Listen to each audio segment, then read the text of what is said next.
Welcome to Sunday Springboard with Melanie and Kimberly Coaching, where we help women become confident and thrive after toxic relationships. Have you ever heard that statement?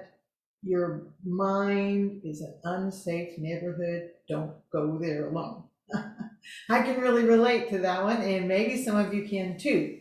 We are talking about our inner critic or our gremlin, that voice in our head that just won't let us go, that criticizes and judges and makes us afraid to do things. Hang on and let me share my screen with you.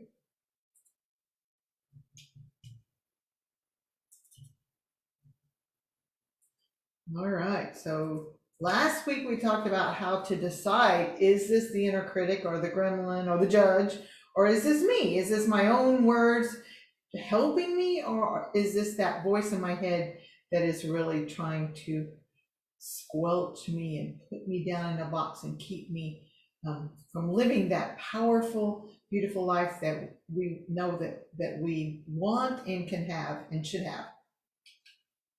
Remember, people call them different things, and I'm going to ask you to decide what resonates with you today. So some people just call it the inner critic.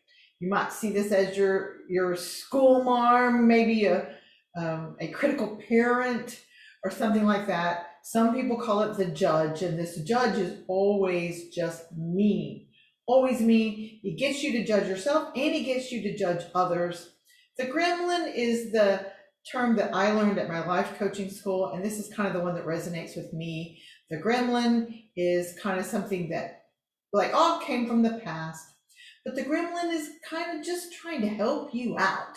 Wants to try to help you not embarrass yourself, not be in danger, and is trying to help you, but it's really not. And actually, we're going to talk about that a little bit more, as today we're going to talk about how can we lose this gremlin? How can we get rid of this inner critic?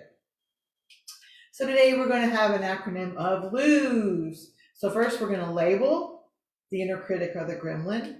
Then we're going to talk about its origin, think about its motives, dig deeper into that. We're going to separate ourselves from it, and then we're going to exit. We are going to invite it to leave. So let's talk about labeling it first. So picture in your mind what you think. First of all, pick the word you want. I'm going to use gremlin. So what does your gremlin look like? Is it male, female, large, small? Is there an actual face from your past that it is? It's helpful to a lot of people to give the gremlin a name. So you could name him Mildred or Harold or Bilbo. So next time you hear this voice, instead of thinking it's yourself, you can go, oh, that's Harold again. Harold, hush, shut up, or whatever. We're gonna talk about some ways to talk to that gremlin today. But for right now, picture what it looks like, what it sounds like. Where do you feel this voice in your body when the voice starts coming? And give it a name so that will help you separate yourself from the gremlin. Next, we want to talk about the origin. And what I mean by this is we know that they all come from early in your childhood, maybe from a critical parent, maybe from a critical coach or teacher, or sometime something that happened to you that maybe you were afraid, you were embarrassed, and you said, I never want this to happen again. Your brain said, okay, and created this gremlin, this inner critic to help you out. So first of all, think about its motives. Now, for the judge, like I told you, the judge is just always mean, just purity on mean. If it's an inner critic, this could have been a parent or somebody. Maybe they were criticizing you because they thought if they do this, this will help you work harder. If I tell her where she's gone wrong or where she's not living up to the right standards, she's going to work harder to try to please me and to try to live up to those standards. And so they're doing that to help you out. Now, the gremlin, like I said before, is basically trying to keep you safe, trying to keep you from feeling pain, trying to keep you from embarrassing yourself. So when it tells you you're no good at public speaking, it's because it thinks that you're going to embarrass yourself if you get up there, or you're going to be afraid or whatever. And so if it tells you don't risk getting this new job, it doesn't really mean you don't have what it takes for that new job. But the gremlin from the past, your inner child, maybe you could even call it, is afraid that, well, what if you go out for that job and then you don't get it?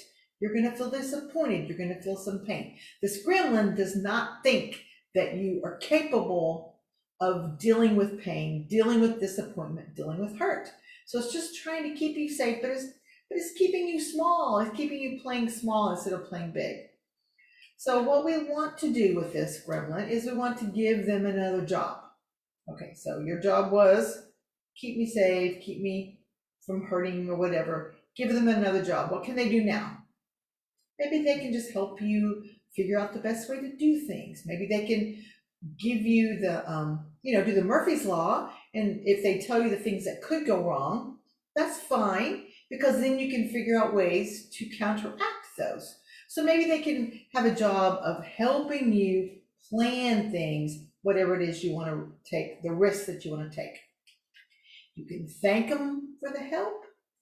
You can either say, okay, thank you, I'm not listening to you, or thank you in this new job you're doing. I appreciate, and let's work together. Now, for all this to work, you have to separate yourself. You are not this voice. This voice is not you. Now, the voice is going to try to make you think that this is actually yourself talking to yourself, giving you wisdom, giving you advice, telling you really good things, but it is not you. And the best way to help yourself separate and step back from this gremlin is, like I said before, give it a name. So when you hear the voice, you're not thinking this is me talking to me. You're thinking it's Harold or Mildred or Gertrude or George or whatever name you want to choose. Then the next thing you do is, when this voice tells you things, confront them, challenge them.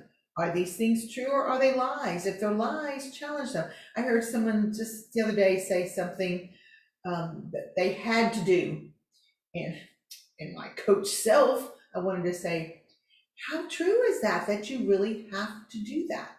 Because really she didn't. I wasn't in a coach capacity, so I did not say that to her. But the things that our voice are telling us, challenge them, confront them. Do I really have to do this? Can I really not do that? Am I really not qualified for that? So your gremlin might be telling you you have to get more certificates, you need more experience. Maybe that's a good thing, but how true is it that you have to have that before you move forward? As you're challenging those lies, then create the truth statements. So the gremlin says, you're not beautiful. What is the truth? The truth is we're all beautiful in our own way. The lie is nobody likes you. Don't reach out to anyone. Nobody's going to want to come hang out with you. What's the truth? The truth is that many people are lonely and many people need friends. And if I would reach out to some people, then they will probably respond in a good way and be able to develop a relationship. The lie could be you need more experience. The truth is, well, experience is good. How am I going to get more experience without actually trying? So whatever the lies are, the voice is telling you, and you can even write these in a journal. The lies on this side, the truth on this side. What is the lie? What is the truth? Now, sometimes the thing that's about a gremlin, these gremlins have been around a long time. And so sometimes trying to do this, you can put this on paper and you can look at that and part of you can say, yes, I understand this. And yet that gremlin is still triggering you, still bothering you. And this is something to try, but this might not be the ultimate answer.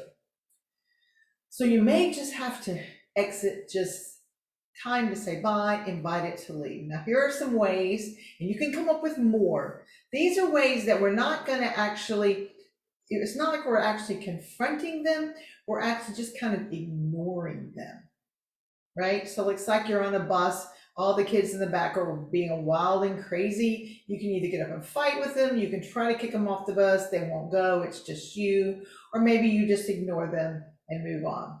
So here are some ways to imagine yourself ignoring your gremlin, and you can try these, see which ones work, see which ones are helpful. So one of them is whenever those thoughts come, put them into something. Put them in a cup, put them in a bowl, put them in a box, maybe a box up on the shelf, put them in the box, up on the shelf. Now, I was thinking, wouldn't it be cool to actually put them in a box? Remember that warehouse in the Raiders of the Lost Ark? That warehouse that was so long. So maybe we put the thoughts in a box and take it to the end of the warehouse, where to actually listen to those thoughts again, we're going to have to do some work. So you can picture the voice receding into space. So this voice is saying, do you really think you can do that? Remember what happened last time? So whatever it's telling you, maybe you just imagine it going off into space and you eventually can't hear it. So turn down the volume. They're talking. Maybe you're unplugging your earphones. Just not listening. I'm not listening. La la la la la. I'm not listening. And don't argue. Now, I told you earlier, confront it. And that may be helpful, but sometimes, if this is a long, deeply entrenched gremlin, if you argue with it, you find yourself thinking and arguing with these thoughts all the time, all day long. And if you do that, that's essentially doing what the gremlin wants. It's keeping you from moving forward and keeping you from taking the action that is going to actually make your life more powerful, more confident, helping you to thrive. So in a tug of war, we know that I'm tugging, you're tugging, and you may have heard this if you've been through a divorce. If I'm tugging, you're tugging, as long as we're, whoops, it's the wrong button. Damn it. Back and forth, we got the tug of war. But if I drop my end of the rope, there's no tug of war anymore. It's just a limp rope. So we can say, whatever. We can say, talk to the hand. We can say, yeah, okay, whatever. So sometimes arguing with the gremlin is not going to be productive. So you want to just let it go, just whatever. Don't argue, just ignore. And then look for the humor. So the gremlin is telling you, I don't know, oh, don't go do that. You're gonna embarrass yourself. You're gonna trip and fall and going down the aisle or whatever. And so do the humor. Okay, I think I'll just do a little dance down the aisle, or you think this is gonna happen? Well, I think I'll do this, and just find the humor. The gremlin is serious, and it's always, oh, don't do that. You're going to be in pain. You're going to be embarrassed. You're going to just make a fool of yourself. And oh my word, you can never live through that. If you can find the humor and say, hey, it's okay. I don't care if people laugh. Laughter is good. Try to find the humor, and you can tamp down that gremlin.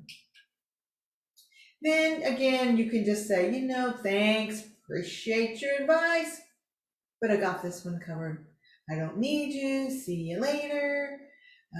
Bye-bye. So just as a recap, to lose the gremlin and lose the inner critic, we're going to label it, give it a name. We're going to think about its motives, its origin. We're going to give it another job. We're going to separate ourselves from it. We are not the voice. The voice is not us. And then we're going to ignore it, exit, invite it to leave. And when we do all that, that's when we're actually going to say bye-bye. All right, if you need some help with any of this, if you would like a coach to help you move through these times, these are great tips that I'm giving you, but sometimes it's hard to do on your own. If you would like some help, I would love to offer you a free confidence consult. Discover whether we would work well in a coaching relationship.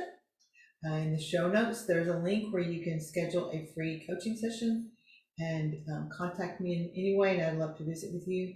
And meanwhile, I hope you have a great week. Become aware, listen for that voice, and use some of these tools, and let me know how that worked. Let me know which tool you use, how helpful was it.